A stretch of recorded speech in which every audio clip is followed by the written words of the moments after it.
Before we begin, I'd like to pay my respects to the First Nations people whose land on which we meet here today, and pay respects to the elders past, present, and emerging. It's important that we remember and reflect on our nation's history and strengthen the voices of our nation's First people. I'm sure we're well aware of the recent events of the Black Lives Matter movement, spurred by the death of George Floyd. With protests happening in America and now spreading around the world, here in Australia, people are raising their voice on Indigenous people in police custody. We at DILP acknowledge and stand in solidarity against the systematic oppression and experiences in the Indigenous community. There has never been a more important time to recognise the racial injustice in our society, to educate ourselves and bring about the change that's been an ongoing issue. All right, so welcome to the Dual Identity Leadership Program's second of our DILP Discovery Online virtual series. So Dual Identity Leadership Program, or DILP, is an initiative of the Vietnamese community of Australia, the Victorian chapter. Began back in 2014, and the program takes place annually and is run by young leaders who complete the program along with other volunteers. During the program, participants get the opportunity to explore their dual heritage through the diaspora lens, develop their leadership skills, and recognise their role as active citizens in our society. Usually this program runs during the first half of the year, but because of the COVID-19 situation, we've had to postpone it, and we've instead initiated this new series where we've engaged different members of their own communities, different representatives, to explore various topics, including cultural identity, social issues, and leadership. So these sessions are a safe space for young people of a multicultural background to discuss social and cultural issues, learn and develop qualities that will help them to become a better leader, and connect with each other and engage with the community. So a few weeks ago, we hosted a forum on the impact of COVID-19 on multicultural communities, and we're very excited to announce a couple more events in the next couple of weeks as well. So as our second session in the DILP Discovery series, here with us today from Sydney is a very special guest, writer and broadcaster Benjamin Law. Ben's known for his books, including The Family Law, which was adapted into a TV series on SBS, as well as the play Torch the Place, which ran earlier this year. He's the co-chair of the Screen Diversity and Inclusion Network and is an ambassador for Plan Australia and the Pinnacle Foundation. Thank you for joining us, Ben. Oh, thanks so much for having me, Tam, and everyone here at DILP. It feels like, I don't know, it feels like a really nice hug to have all of you here. And I kind of like that it feels like the Asian mafia has assembled. That's always something that I can get behind. And thank you so much for your introduction as well, Tam. First of all, for giving my resume, which is excellent. Thank you. I'm stoked about that. But also just also acknowledging what's going on, not just in our country, but overseas as well. I'm really stoked that I'm speaking to you all here from Gadigal land, which is part of the Eora Nation. And I know that even though most of us are on mute at the moment, maybe we can use the chat function to acknowledge and also let each other know where on this continent you are. If you know the Aboriginal nation that you're currently on, maybe we can type it in the chat. Thanks for that, Ben. Yeah, that would be really good just to see where everyone is geologically located, and to know the background of the land on which we're on. I'd also like to warmly welcome and acknowledge the VIPs in attendance, and of course, many thanks to those who are tuning in tonight, whether you're a previous DILP participant or you found out the event through Facebook, welcome. Just a bit of housekeeping. I'd like to kind of remind everyone that you'll be on mute for the first part of the session. So it runs for about an hour, 20 to 30 minutes is the beginning part, where it'll be a moderated Q&A between myself and Ben. And then after that, we'll proceed to questions from the audience, and you're welcome to add your questions as we're speaking into the chat function. And then we'll call upon you to address Ben when the time comes, and you're welcome to share your video for this as well. Cool. So now that that's over, I'd like to invite Ben to introduce yourself to the audience, if that wasn't enough before. Yeah, sure. I mean, you've heard a bit from me already because Tam, you've given such a thorough and excellent introduction. So I'm just this dude who writes a lot. I write columns and journalism, and I've written books. One book was a memoir called The Family Law. Another book was a travel adventure book, Geisha. I wrote a quarterly essay, so kind of like an investigative essay about the Safe School scandal. And I'm also the editor of Growing Up Queer in Australia. And then I write plays and TV screenplays, and I'm generally irritating on social media as well. So wherever you know me, that's this guy. Yeah. Thanks for that, Ben. So we'll move on to tonight's topics. Tonight we're addressing multicultural representation in the Australian media, the intersectionality between people of colour and the LGBTQIA plus community. I might actually shorten that to LGBT, because I usually say like the whole LGBTQIA plus, which is a bit of a mouthful. Yeah. And queer in the Australian context generally works pretty well too. Yeah, queer in the Australian context, or rainbow community. Yeah. As well as reconciling once Julia to see. Yeah. All right. So firstly, we'll address the lack of representation, and especially for a lot of us here, the lack of Asian representation in the Australian media. We've recently seen an All Asians episode on MasterChef for the Immunity Challenge, and that sense of connectedness and shared understanding really came through, and we got to see the participants' immigrant parents' struggles to settle in a foreign country, and it was a bit of a precious moment on cable TV. Unfortunately, it's not something that we see often on television, but with shows like MasterChef with Michelle Long hosting, and even your show, Ben, The Family Law, we're starting to see a lot more examples of Asians being represented in mainstream media. There still, however, is much of a gap, and even MasterChef, which focuses on cooking, kind of acts like a gateway in that food is an accessible way through which the Western media portrays us. So in saying that, the first question is, what are your thoughts on Asian Australians or POC representation in traditional Australian media, and why is it important for multicultural voices to be heard?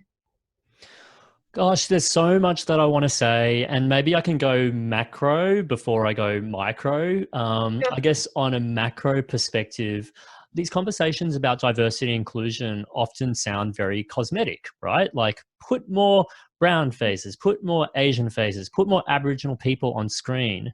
And I think sometimes they're framed as cosmetic conversations. Oh, if we have more diversity, or just, be a better story, or be great, all of that sort of stuff.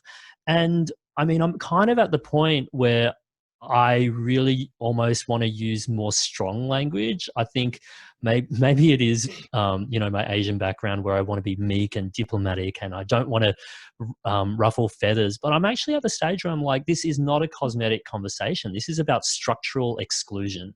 And given that we live in a country where now in Australia, we're roughly between Asian Australians, are roughly between 12 to 16% of the population, depending on what survey you're looking at, that is proportionate to how many Black Americans there are in the United States, by numbers alone, I mean.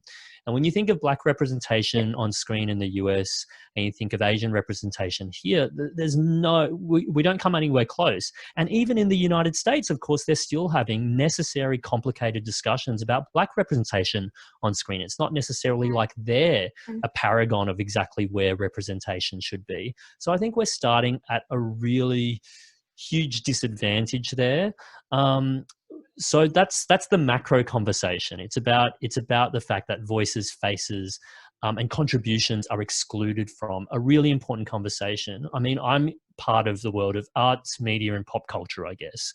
But I think those are the realms in which we see ourselves, in which we make sense of both ourselves, the communities, and the country in which we live. When I was growing up, internet was even slower than it is now. And so my only access points to understanding Australia were television and through mainstream media. And because I grew up in a part of Australia that was incredibly white, my community was white, media was white, I just assumed the country was white. I had no idea that we're on a continent, of course, that has over 65,000 years of Indigenous history, but also that, you know, Asians were the first people who started global trade with this continent. This is before white arrival. I just did not know those stories. I didn't know how multicultural we were. So that's one thing. I think if you show a very particular aspect of your society and not the whole picture, it's exclusionary at best,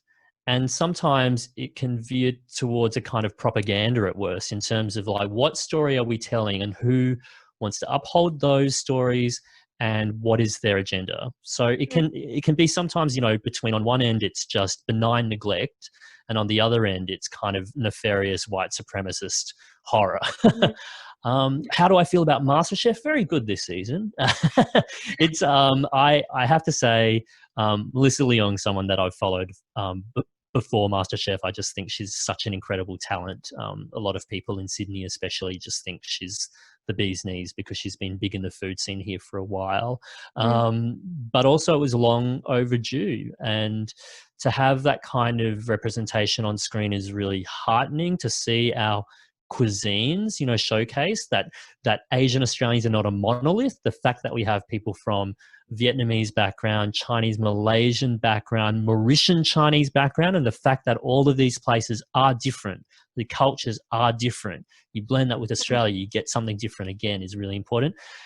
And yet at the same time, I think, you know, we've got some way to go. There hasn't been like that many Asian bachelorette or bachelor contestants. I mean, my friend Osman Faruqi wrote this piece for Junkie that I still refer back to, where it's like, well, when it comes to reality TV, so what? We're going to cook for you, we'll sing for you, but you won't date us and have sex with us? What does that say? What's that telling Australia?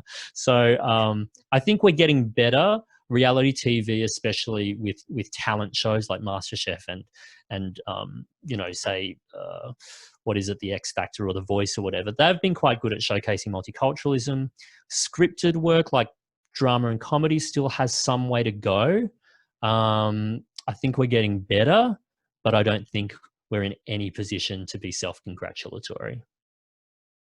Thanks for that. And I like how you gave a macro perspective before giving in like the micro lens as well. And it very much is an ongoing thing. So hopefully with more iterations of like shows and stuff, that we'll see more represented here as well. Yeah.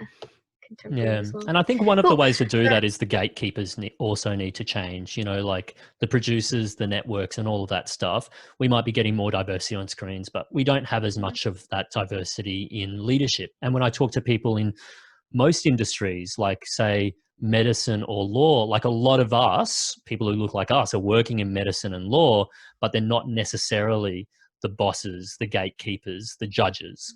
And that's a discrepancy that needs to be addressed too. Definitely, yeah. I guess I'll move on to the next topic, if that's okay, just to keep in mind of time. The next one's intersectionality and the LGBT community. So for those who aren't aware, the term intersectionality was coined by Kimberly Crenshaw and to explain the oppression of African American women, but it's now used in the face of racial justice and identity politics. In Ben's situation, for instance, he navigates the world both as a person of color and also as a gay man. I think of it as a Venn diagram where you kind of exist in the middle of different identities. It doesn't have to be two, it could be more. These identities have their own issues, but mesh together to form this intersectionality. And that's what makes it even more difficult for people like Ben, who may face multiple barriers and different forms of discrimination as well. And these overlapping layers of intersectionality describe the different dimensions of diversity that may affect a person's experience. So what are the issues and concerns with respect to intersectional people of color who identify as someone from the LGBTQIA plus community, and how can we address this? Yeah, it's a really good question and it's a really big one. And I guess it doesn't, it's hard to necessarily address when we've kind of established, and we know and we live, that, you know, Asian Australians or Vietnamese Australians, Chinese Australians, like none of these kind of markers are a monolith, right? And within those spaces, I'm going to have a really different experience of being Chinese Australian versus my sister, you know, by gender alone, or members of my family who have disabilities. I'm queer, they're not. All that sort of stuff comes into play. I think it's really interesting because I'm super aware of my identity and my intersectionality because I've been made to be aware of that. Because when you're an ethnic minority, when you're a sexual or gender minority, those things are very, very conspicuous. You know, being a minority is very conspicuous, and you always will kind of feel like an outsider. Unless you live very close to the middle of Sydney and Chinatown, as I do at the moment, in which case I feel very much at home.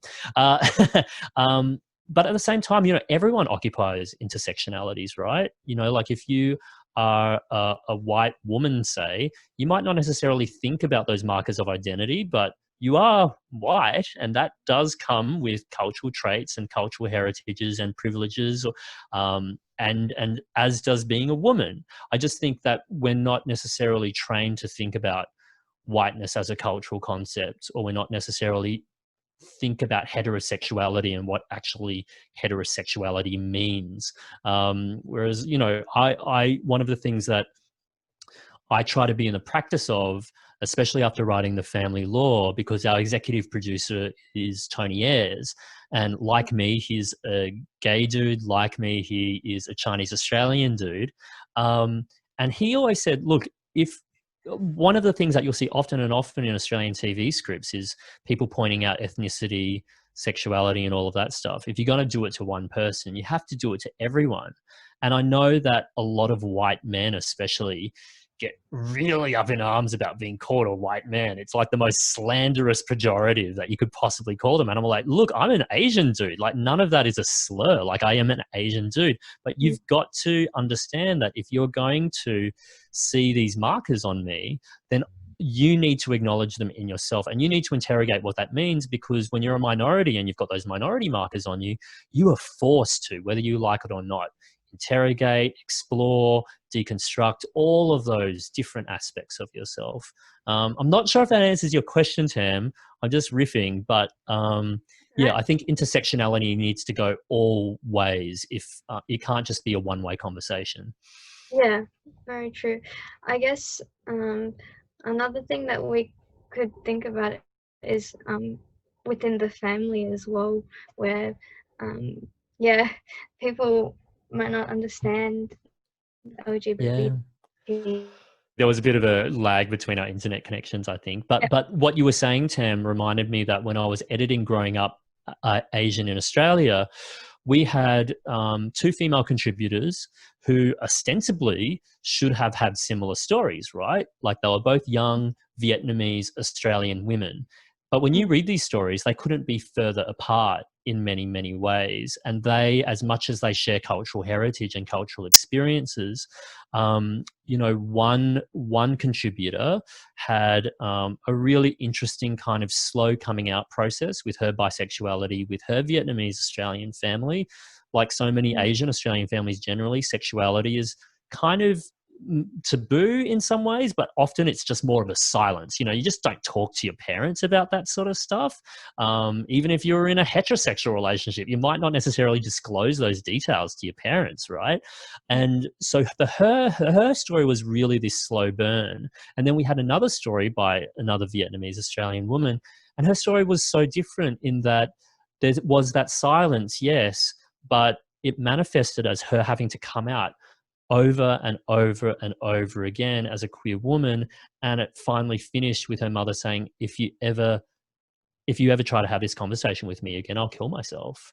And that neither of those stories can speak for an entire community. You know what I mean? They can only represent themselves, and that's why I thought it was really important to include both of them. Yeah, very much so. And I think from that, do you know of any support groups or programs that young multicultural people who identify as, you know, queer could, you know, join or reach out to in those Yeah. instances where they don't have that family backup? Yeah, so I think the organisations, especially in New South Wales and Victoria, that used to be the AIDS councils, they've kind of reformatted, right? So the New South Wales AIDS Council is now ACON, and it's more an umbrella group for queer communities throughout New South Wales. Similarly, Thorn Harbour Health and Victorian organisations like that. You know, coming out, well, being born and being forged out of the HIV/AIDS crisis meant that they had to apply a lot of like emergency measures. It was a triage situation essentially to make sure that people were safe, or getting whatever treatment they needed and being protected from discrimination if they were HIV positive. Now that HIV is a much more manageable condition, not a curable one, but a manageable one, what I've seen is that those organizations, with a lot of good faith and with a lot of energy, have actually turned to servicing multicultural queer communities because they understand that, you know, every different cultural background will necessarily translate to a different experience of queerness, and they won't be the same, but there will be some shorthands that you'll understand if you are Asian Australian or Middle Eastern or something like that, you know. So I know personally that ACON has a really great outreach for queer men. I'm sure similar groups have great services for women and non-binary people as well, but those are the ones that I'm most familiar with. Cool. Thanks for that, Ben. Another thing, we've recently seen J.K. Rowling's transphobic Yes. tweets, not recognizing trans women as women, and in response, Dan Radcliffe raised his support for the trans community. So standing up to people you know may be difficult, but how can people who don't identify as gay, trans, or queer be an effective ally in support of people in the LGBT community? Oh And my this could be, gosh, yeah. parents to, in the workplace as well. Yeah, I almost want to just unleash a scroll of all the different ways because there are so many ways, right? It's so funny you bring up Harry Potter because I've been following that, but at the same time, I'm reading like this book with my 8-year-old friend over FaceTime at the moment. So how do I feel about that? But in terms of being an ally, look, I'll give you some overall kind of examples or case studies. I think just calling out bad comments is actually quite hard, like we're told to, but I think it's actually really difficult to call out transphobic, homophobic, biphobic, queerphobic comments from people. Like say if you're cisgender, heterosexual, when you hear something, my initial instinct is like, oh, that made me feel gross and I don't want to make the situation worse. So I won't say anything. That is my Yeah. immediate instinct, I'm ashamed to say. But I think it's worth, you need to interject because you have, if you are cisgender or heterosexual you have less skin in the game to lose. Do you know what I mean? Because when you're trans or queer, mate, here's that sort of stuff, that's going to hurt so much more than how awkward you feel in that moment. And some of the strategies I've used in the past is like, oh, do you really think that? Why? Or if you know them well, it's like, I don't know, that doesn't make me feel that comfortable. I thought better of you, you know. And it's a bit of a mic drop, but I think just planting the seed of, look, I'm not on the same frequency and I'm not going to laugh at that is often enough for them, for people, good people, to come around. Other ways is within the family unit as well. Like I was actually talking to this young Asian Australian dude at this other conference and we were walking out together. I just met him and I'm like, oh, what are you doing for the rest of the day? And he's like, I'm coming out to my parents. I'm like, oh, what are you doing? And he's like, well, in fact, I'm actually coming out to them now, which really confused me. I'm like, what do you mean? And he said, well, I think that if I came out to my parents who are quite traditional, it's going to be really confronting. They're going to be caught off guard. They're probably going to say something hurtful. I'm going to get hurt. They won't be able to be frank. So I had a conversation with my siblings, and my siblings and I decided I'll record a video of myself coming out to them. I'll read the letter. And then my siblings will be there to take on every offensive, possibly hurtful question that my parents have for me, and they'll be able to answer it, because it also means that by that action alone, it's implied that my siblings are on my side. You know, we support him. If they ask me, well, why didn't they tell them first? I'll be like, well, probably because of the way you're reacting. You know, like they absorb the shock, it happens, and then he walks into an environment where he knows that he can continue the conversation from there. But if they get emotional, if they cry, they can do that. You know, it's a safer space for them and for him in a way, and the siblings have to step up. That's, I mean, this is answering your question about what allyship looks like. That might not be a perfect situation for other families, but it always has struck me as a case study of like, wow, those siblings took that on. That's a lovely form of allyship. Yeah. And otherwise, donate your time and or money. You Yeah. know, that's Having important. so good backup and donating time and money. Awesome. I'm just conscious of time, so just move on to the final question. Thanks for that, Ben. So the last one's about dual identity. So our program explores connecting to our cultural roots as people of dual heritage, knowing our parents' history past, and then through our sessions we aim to make it easier for the second generation to talk to their parents about their heritage. So through our parents' hardships, what's the importance of reconciling your identity and connecting to your roots, especially as this may be lost over time? And how did your experience in, Waltzing the Dragon, where you got to unpack the reason why Chinese people came to Australia, how did that influence your perception of? Yeah. I'm glad you brought up Waltzing the Dragon, because it's something that I've been thinking about a lot lately. So, for those of you who haven't watched, how dare you? No, I'm just kidding. Waltzing the Dragon is a two-part ABC TV series. You can watch it in Australia on iView. You can watch it overseas on iView as well, actually. And it was kind of me exploring Australia's Chinese Australian history, of which there's been over 200 years. But it was also exploring my family heritage, of which I knew admittedly quite little. And for me, it was like this parallel revelation of understanding Australian history, because so much of that was eye-opening. You know, I didn't understand the extent to which trade between Macassans through Indonesia, triggered by the Chinese, was a roaring thing before white arrival. I didn't know that there were significant Chinese populations here before the gold rush. You know, I felt so naive coming into it, but it's so wonderful to learn that history and of our people's place in that history. And then beyond that, of course, learning my parents' heritage and their story. I forgot, in a way, this sounds so stupid, but I kind of forgot that I was so preoccupied that I'm the child of migrants. I don't know my story.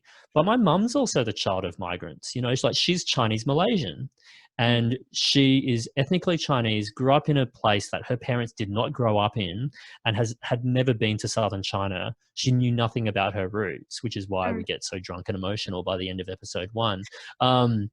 So that, for me, I have to say, what it really did for me beyond education is made me understand my place in my family story and in the Australian story so much better. Like that old adage of the personal is political can be interpreted in so many ways. But for me, I realized that all of us are part of a much broader political, geographical, historical story. You know, Vietnamese Australians, I think, are such a obvious example of that. You know, like the story of global shifts and changes has manifested in many generations of Australians being here and reshaping the country to where Vietnamese is, you know, one of the 5 most spoken languages outside of English in this country. You know, like these are personal stories, but they're big stories too. And I think knowing the big story actually helped me feel much more confident in understanding my place in the world. I know that feels very Oprah for me to say, but but it has. Like I can't deny it. Oh, okay. Awesome. We are on time. Thanks for that, Ben. And I think we might just switch over to the open to the audience now. If anyone's got any questions. Oh, someone's written Ben Law is the Gaysian Oprah. I'll take In the that. chat. Yeah, inside this skinny Asian man beats the heart of a very strong black woman, sure. Who's absorbing all the tweets. So we've got a question from Jordan, and he said, well, I might just hand it over to Jordan to voice his question to you directly. Great. Where's Jordan? Yep. Hi, Ben. So hey, Jordan. I start by saying thank you. Your book, Growing Up Queer in Australia, really changed my life. I mean, a lot of queer people like myself grow up without any sense of community, but, reading all the beautiful stories and experiences from such a wide range of people reminded me that there is a community out there, and that community is ready to welcome me and people like me with open arms. So I just really want to thank you. Thanks, Jordan. That's so lovely. No worries. So my question is, how do we have those really difficult conversations about the LGBTQIA plus community with our families in a culturally sensitive but also effective manner? Yeah. Well, first of all, thank you. Like, you've just made my heart skip a beat because, writers and editors, we're just like shriveled cave people working at our desks. So sometimes the idea that we have an impact beyond the work that we do at our desks is lost on us. So thank you for that reminder. As for the conversations with our families, I don't think there's such a thing as a right way. And the only thing that I can bring up are kind of examples. The last example that I brought up being one of them, my own coming out story of coming out, with my parents. Like, my mum she's kind of an outlier to the Chinese Australian mothers out there. Like, she is bold. She is like, I mean, a lot of Chinese Australian mothers are bold, right? But she doesn't have any lines. Whereas my dad is very much the kind of traditional Chinese and by extension Asian dad. He doesn't say I love you, expresses things through food, might ask you how work is. So having conversation about intimate stuff was always going to be difficult, and he was the last one in the family to know. So I came out at 17, and then it was another lifetime later, so another 17 years at 34. That was the only age I came out to my grandmother. She passed away at the start of this year, and she was the kind of last person in my life who didn't know I was gay. But the conversation was really difficult to have because, first of all, she's a Chinese Australian grandmother. It's a different culture, a different generation. She grew up without electricity. When I saw where she grew up, where she raised my dad in Waltzing the Dragon, I think it helped me really understand how alien her life was to mine. And she doesn't speak English. And my Cantonese is so bad, is so like searingly awful, that whatever complex conversation was needed was always going to be a struggle. And so I think these things can't be disentangled, right? That there will be language barriers, that there will be cultural barriers, that there will be ways that we can't have these conversations in similar ways to, say, our white friends necessarily, who are already having their own difficult conversations too. I think, like, in some ways, when I was researching my book Gaysia, for instance, what I really noticed that a lot of Asian cultures share is not necessarily that outright virulent homophobia or transphobia or queerphobia that you do find in a lot of, like, the Anglosphere, so to speak, but there's much more of a vacuum, like there's a silence. And that silence presents a whole other suite of challenges that I don't think necessarily Anglo friends we can compare notes to. But I think we've got each other. And I think one of the really, really important things is to compare notes sideways with our peers, our friends, with people of our generation, to get that sort of strength and sense of a safety net. This stuff with our parents, our grandparents might be tough, but we've got each other as allies, and hopefully within the family there will always be at least that one ally. Sometimes the one ally is enough to help you get to the next person to become an ally. It's a long process for a lot of people. Thank you so much. Thanks, Jordan. Thanks for your question, Jordan. I realize there's another question here from Jennifer Tran as well. Jennifer, would you like to ask Ben your question? Sure, thanks, Tam. Hey, Ben. Hey, Jennifer. Hey, I wanted to ask, this was a bit further back. Yeah, what are the challenges that you continue to hit against in voicing or acting or even advocating for like those intersectionalities, like the different kind of hats and perspective that you wear when you come across like your work? Uh-huh. I'm not sure if this answers your question, but it makes me feel like, you know, the fact that I'm Asian and that I'm gay already makes me different, right? And I think for a storyteller, for a writer, for someone in the media, that actually is an advantage, because what do we want from writing and storytelling and voices? We want something original and we want something new. And I'm like, I just walk into the room and apparently I'm something new. You know, like I don't even need to try apparently. And so that is my asset. And one of my assets, and I totally acknowledge, and I don't want to play that down. I don't want to say that just because I'm a minority within a minority, like a minority Turducken, that I'm necessarily oppressed in all and every field in which I work. At the same time, if you're pushing for systemic change, and we need it in basically most fields of public and working life, when it comes to inclusion and diversity, for any of you who've pushed for it in your own realms, in the workplace, in the school, in your schools, whatever, you will have that kind of backlash where it's like, you are obsessed with race, you are obsessed with sexuality. Of course you'd say that, you know, and that's a really difficult thing to counter sometimes, which is why we need allies, because some people will just simply invalidate our arguments because of the fact of who we are. I find that quite challenging. And yeah, I also think, you know, the whole idea of respectability is also another challenge as well, because you want to get people on side. You know, that's why diplomacy exists. But on the other hand, you know, I'm constantly questioning, you know, what is that line between diplomacy and radicalism, and what is that? Will they listen to me more if I'm calm, or will they listen to me more if I'm angry and loud? And I'm not sure that there's one best method for having those conversations, because I found both methods have worked against me in certain contexts, and both methods have worked in other contexts. Yeah, I'm still searching for solutions. I'm not sure if that answers your question. Yeah. Well, I guess there's a secondary like question to that in terms of, because of your place in the society and your experiences, that you're quite a valued member of the different forms and different sectors that you're in. Would that have added to people's respect or like more receptiveness to you compared to someone who's like younger, who's emerging, who may not have that kind of backlog of like support? I mean, like, you know, strap on the shoulders, you know, like, does that kind of add to your confidence level in like speaking more loudly, in vocalizing all those things?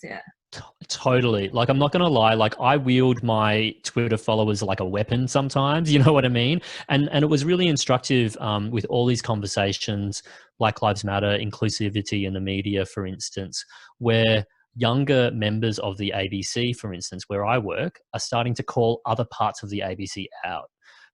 They wouldn't have been able to do this in the past, because we know that, especially as ethnic minorities, you know, my colleagues who are First Nations people as well, when you're young and starting out, you can't have these big conversations. You're going to be seen as an annoyance, as a danger. But as more of us get established, as more of us become the assets that can't be easily gotten rid of, we are now realizing that we need to call out our colleagues, that the old guard is not the only guard at an organization like that anymore. It's been really instructive to see the former European correspondent, Bridget Brennan. She's the first Indigenous reporter who is a foreign correspondent in her role. Now she's in her role, she's like, look, I don't want to make a big deal of this because I've done this for most of my career and you never know what the backlash is going to be. But she's like kind of a senior journalist there now. And she's like, we were talking about Black issues on Insiders on the ABC on Sunday. Not only was there not a Black panelist, there has never been a Black panelist on that show. And that has exploded into a much bigger conversation about media diversity and representation. But it's only because there are some of us at different levels who've you know got that kind of cred now. And so it's about, yeah, I'm not going to lie, like when you reach a certain point of status or credibility, or you've done the hard yards, you realize that there are levers that you can pull that you might not have been able to before. Thanks, Ben. Yeah, thanks, Jennifer. Great question. Awesome. I might hand it over to Anna Song, who's got a question for you as well, Ben. Hey, Anna. Hi, Ben. Hi, everyone. This is so lovely. I'm in isolation, and to see so many like faces and the DILP sort of family, like, this is so nice. My question is to do with your creative process and having family as the main sort of content inspiration. And I think a lot of migrant sorry. Oh, is that your mum saying, don't you dare talk about me? Wow, she has a sixth sense.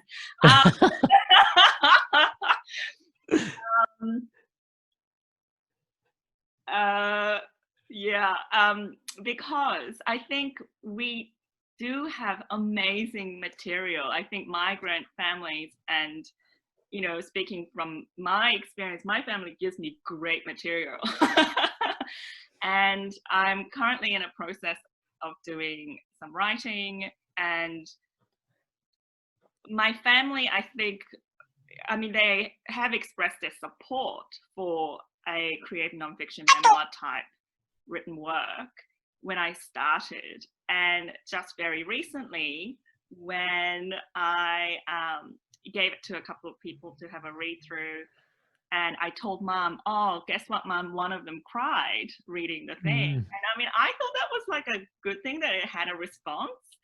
But Mum, I think that triggered something for her where she kind of like broke down in tears at the end of the day. And I was like, what is going on? And because I think it touched on our family sort of times of difficulty, volatility in our family life, and her struggles, that I think going back to the respectability that you talked about, and pride and saving face, those things, I think reading between the lines, she would have been fine with the idea of a book about our family if it was respectable, if it was, you know, if it didn't expose shame. But the very motivation for me to write it as a memoir and not fiction is to say we carry shame in our stories, even though we look very respectable as model citizens and middle-class Asian, you know, jobs and university degrees that look very, you know, polished. In fact, we are carrying a lot of this underneath the surface. And I'm just grappling, because it's quite I'm grappling with how to deal with this, and I wondered whether you had any experience, given you have quite a public profile and your family stories are very front and center of that. Yeah. Well, first of all, I just want to hear more about your family, Anna. I just was like, what is her story now? She sounds really intriguing. You can't just leave us hanging. Yeah, totally. I'm really intrigued now. But I think for me, I mean, I'm only a case study, right? And but what I have found is that, you know, it's a trust situation, because if you were on the other side as well, it would be a really confronting thing for one family member to be writing about you. You know, that's something I've just always taken for granted. I'm just like, just trust me, you'll be fine. But if the shoe were on the other foot, I think you can kind of understand that reticence and the nervousness. With a family law, it was showing manuscripts along the way.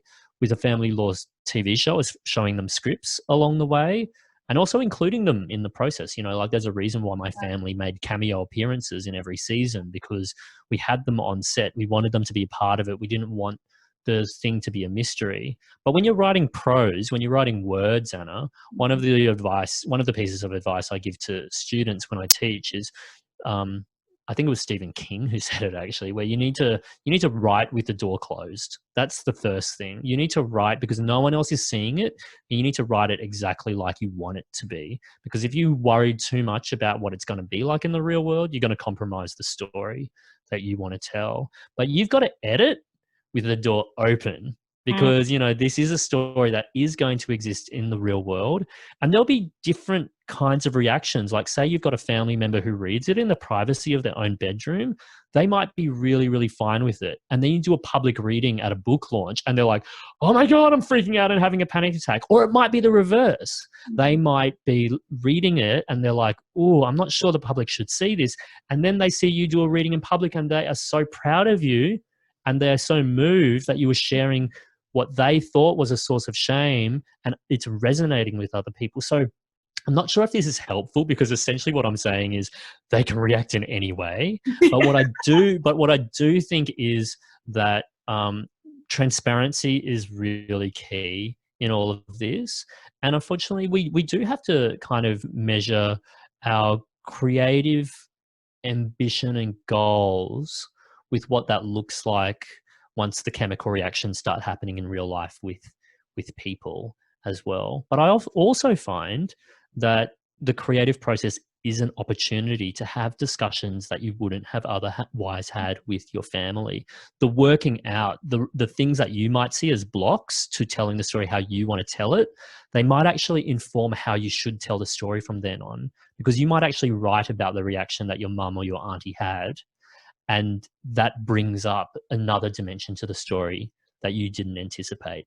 So be open to the idea that those barriers might actually be story. Right. Well, I haven't thought about that as the actual content. You know, if they have reservations, you might want to interrogate that as a writer. Where do those reservations come from? Let's explore that. I mean, there's so much shit I found out about my dad only because I interviewed him for the book. And I'm like, what? You know what I mean? Like, sometimes when we engage with our family in a different context, with a different dynamic, you see them as different people and they offer you stories as different people too. You know, suddenly there's a collegiate thing rather than just a family power kind of thing. But yeah, explore it. So yeah, and stuff like that happened during exactly what you say has happened. Of I would told some of the stories that I had no idea occurred when I was a child, and you know, some people are like, what is it about? You're leaving us hanging too much.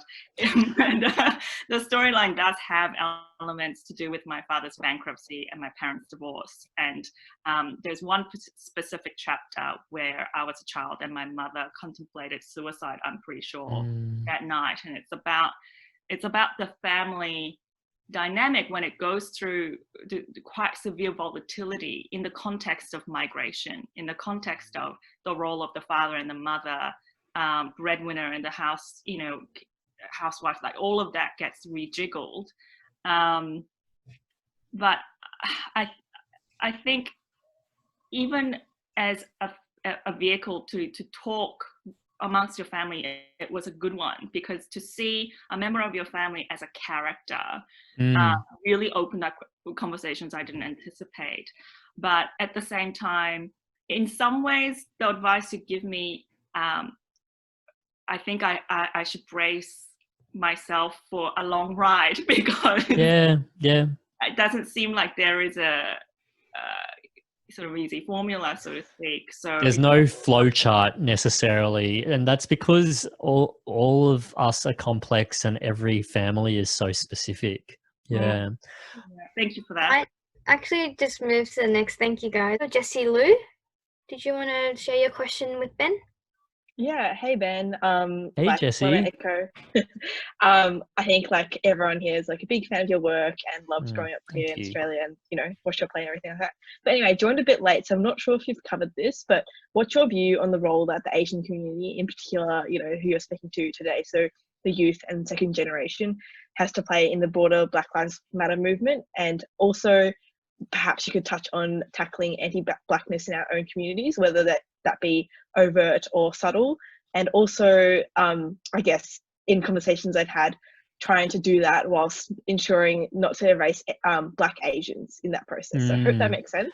Yeah. Gosh, I've got a lot to say, but I'm also still processing a lot of that because of the event, not just the events of the past 2 weeks, but also then re-examining my own behavior and biases. Because I think the idea that just because you're a victim and have been a victim of racism and prejudice doesn't mean that you yourself can't be prejudiced. I mean, that's so ridiculous. I mean, first of all, we've all got that uncle somewhere. And second of all, we're all socialized to prejudice. Like, that's the problem, right?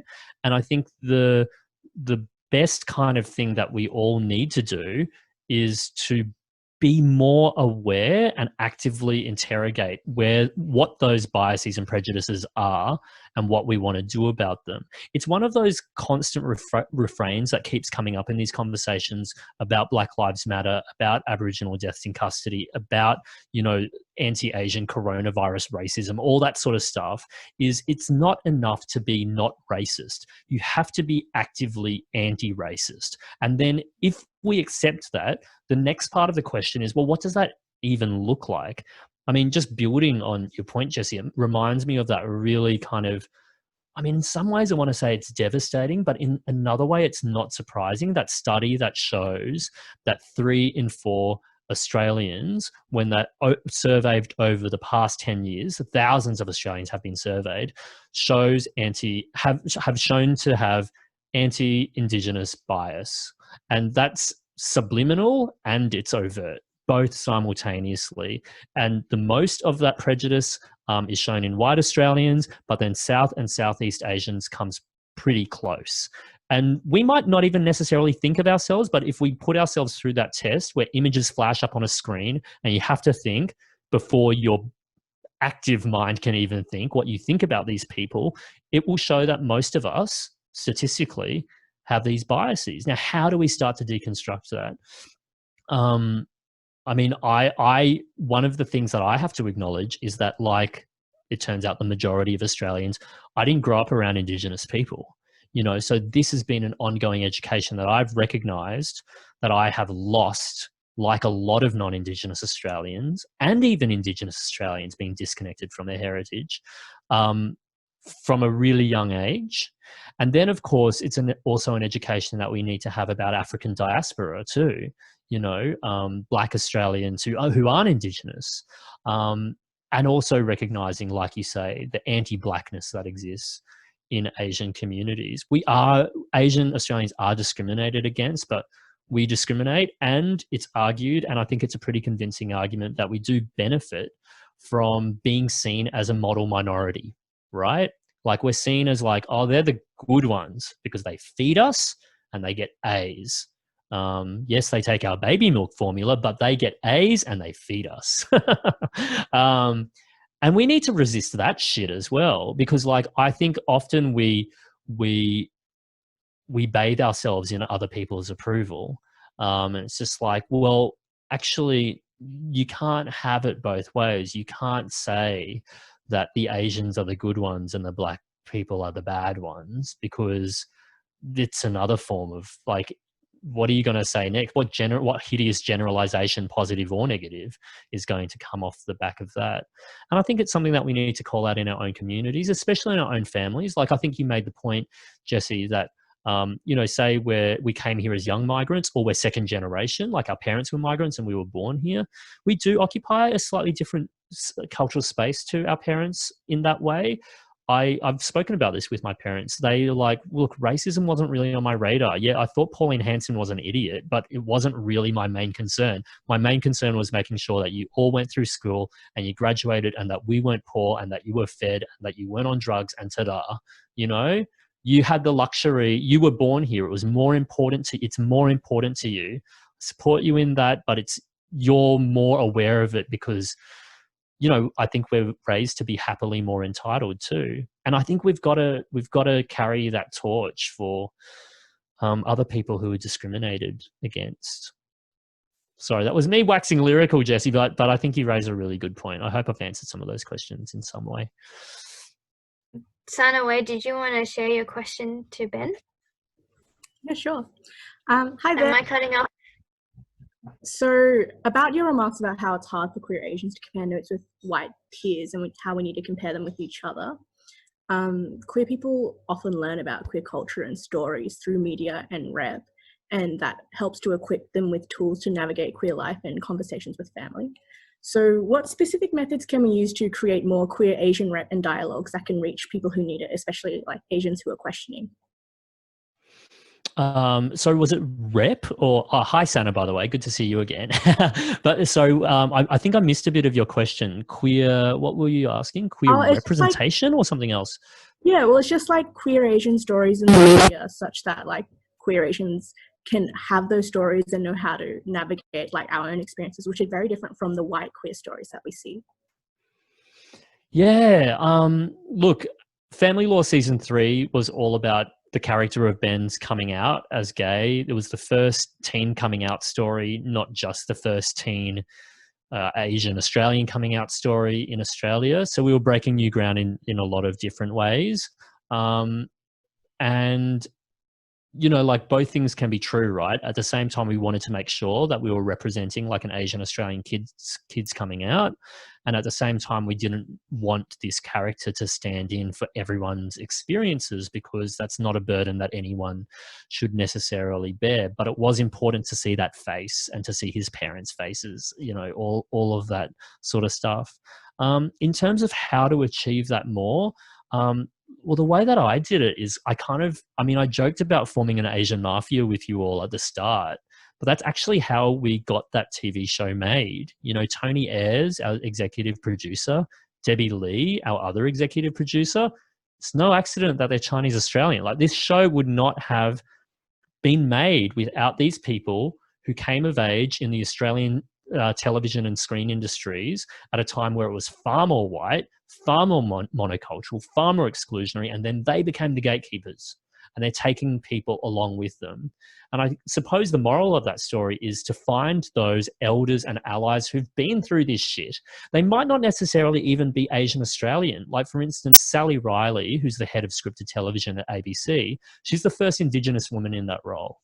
And she came through the ranks through ABC Indigenous, and it's very much one of her priorities to say, you know, we're getting Indigenous representation right and better in this country.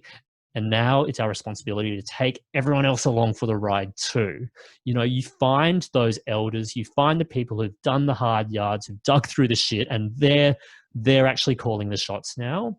And then in the meantime, with your peers, you're forming blocks of support and solidarity amongst yourselves. And this isn't just like media and the arts. This is wherever you are. If you work in medicine, if you work in law, the only way that any kind of change gets made, the only way our stories get told is alongside each other. Storytelling is not a solo project. You know, making change within workplaces and schools, it is not a solo project. It's about alliances, building alliances. And look, this is what white people have known for a really long time. Pull yourselves together and we can make some shit happen. And, you know, like history tells us that, right? We need to do it in a much nicer, less colonial and violent way. But we also need to band together and make sure that we are all on the same side with similar agendas working hand in hand too. I know that's a very broad kind of speechy kind of take on your question, Sana, but I think, you know, in television, collaboration is not just key, it's the bedstone, it's the foundation on which anything can be made. I've just come out of making theatre for Melbourne Theatre Company. That's a massive group effort, and it's about finding those people who can help you bring your vision to stage, and that you hopefully in the process are helping them do exactly the same thing. Cool. Thank you so much. Okay. All right. So Jung's asked, what would you like to achieve and your vision in 10 years? Oh, okay. Gosh, this is like a job interview now. Can I let all of you in on a terribly disgusting and dirty secret? I actually don't really know what I'm doing with my career, which I know sounds so glib, but you know, my boyfriend, who's a really great, you know, encouraging, supporting dude, is just like, what do you want to do this year and next year and blah, blah, blah. And I'm like, I literally do not know. But I know that I want to make more television. I know that I want to do more stuff for stage. I know that I want to write more, but those are the only hunches that I have. And for me, I go project to project. I don't know what those projects will be. I've got some projects in the pipeline already. But yeah, I'm not really that well thought out. Like for me, a project has to kind of like grab me by the nuts and say, you are going to be obsessed with this for the next 18 months or 3 years. Like, and if there is a question that can't be answered, but can only be answered by making that project, that's when I know it's right. But otherwise, I don't actually know. I don't have a 10-year plan. I didn't have like any intention of writing a play until this story idea came into my mind. I'm like, oh, that's definitely for stage. I'm going to try to develop it for stage. So it's more about the ideas and the form in which they should take, rather than like, oh, I've got to make this by then. God, that's not very motivational. Hey, it's just like, I don't know, just fumble around blindly until inspiration strikes, and then try to find the resources. It's not great professional advice. What a terrible note to end on.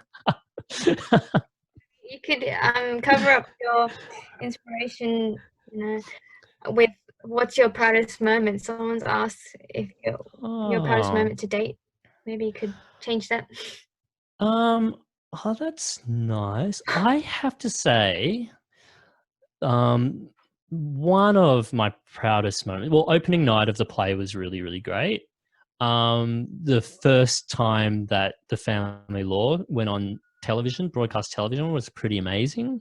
But I'm also a sick bastard, and I really loved the time I wrote a quarterly essay that went after Rupert Murdoch's news empire and the Australian newspaper, because they had done some scandalous things and thrown the lives of young LGBTIQ people under the bus in order to win a culture war. And I called them out for it in a forensic and really incredibly difficult piece of writing for my quarterly essay. They tried to go after me. It became a publicity sensation, that quarterly essay about the Australian, even though they tried to completely undermine me, became pretty much one of the only reprinted quarterly essays of all time. So I'm pretty stoked about that. Like they kind of set an own goal. And look, I'm not trans myself, but I really acknowledge that, within the LGBTIQA plus community, trans lives are really at stake at the moment. Like they're in danger. And I can't think of that many more vulnerable communities than young trans people of school age. And if I needed to take on the Murdoch empire to help make sure that some kids were safe, I was really happy to do it. And the proud moment was when everyone started posting social media posts of them holding and reading the quarterly essay that I could then send back to the Australian newspaper through social media. It was nice. Thank you so much for your time, Ben. Oh my gosh, thank you. Thanks for setting this up, Tam, and everyone at DILP. And thanks to everyone for spending Wednesday night with me and each other. This has been really lovely. It's been awesome. And like you said, we are like the Asian mafia, so yeah, mobilize. Totally. Oh, yeah. And just wanted to flag that we've got an event coming up in the 2 weeks by Diane Nguyen from Feed Me at 6:30 p.m. on Tuesday the 23rd of June. So stay tuned for that.